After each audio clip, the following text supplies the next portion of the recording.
Le Tout-Puissant a dit, « Et ceux qui ont édifié une mosquée pourront faire un mobile de rivalité et d'impiété et de division entre les croyants, et un outil pour ceux qui ont combattu Dieu et son messager auparavant.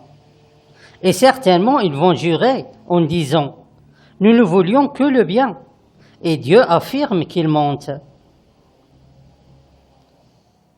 Dieu Tout-Puissant est le seul combattant qui combatte les ennemis et les criminels parmi les spirituels et les religieux et leurs salopards dirigeants. Et c'est le seul messager qui récite et publie son message aux gens. Et c'est l'homme dont les conséquences de ses actes et de tout ce qu'il fait sont des conséquences divines, telles que son œil par exemple. Les voix que Dieu Tout-Puissant entend peuvent influencer sur beaucoup de choses, au contraire des autres gens.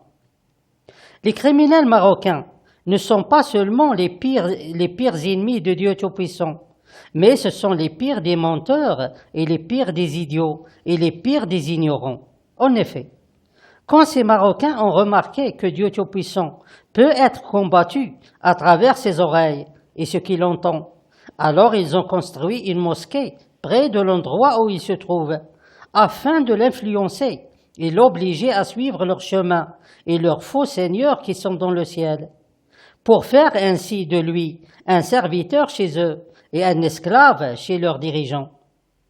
Et puisqu'ils sont les pires des idiots, alors ils ont choisi des gens pour appeler à la prière, dont les voix ne servent pas à ce genre de travail. Et ils ont choisi la ferraille des haut-parleurs. En plus, il y a beaucoup de mosquées dans la région. Alors c'est inutile d'augmenter le son du haut-parleur et de le mettre à fond. Car sinon, l'appel à la prière deviendra un appel au déménagement.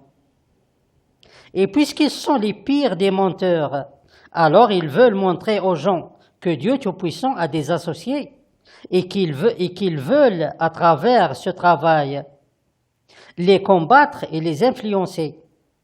Bien que Dieu Tout-Puissant est le seul qui réalise et transmet son message, et le seul qu'on dérange et qu'on fait du mal à ses oreilles, car vraiment le son est très mauvais et très fort.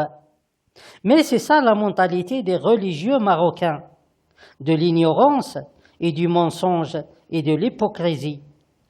C'est l'éducation des faux seigneurs qui sont dans le ciel, et c'est l'éducation de leurs dirigeants depuis de longues années.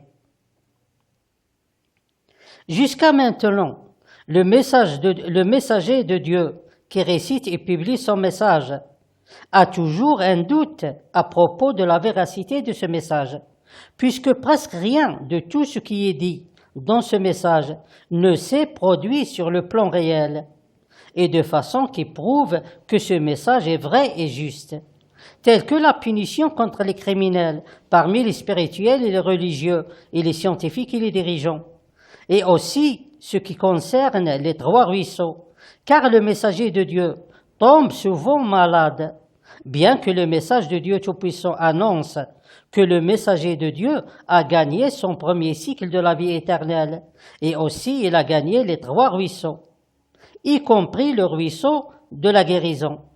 Mais rien ne semble être vrai. Alors c'est inutile pour le moment que les gens croient à ce message. Mais il est interdit de mener un combat contre Dieu Tout-Puissant, en attendant la preuve convaincante. Car ce n'est pas juste de demander aux gens de croire à une chose sans leur montrer la preuve évidente.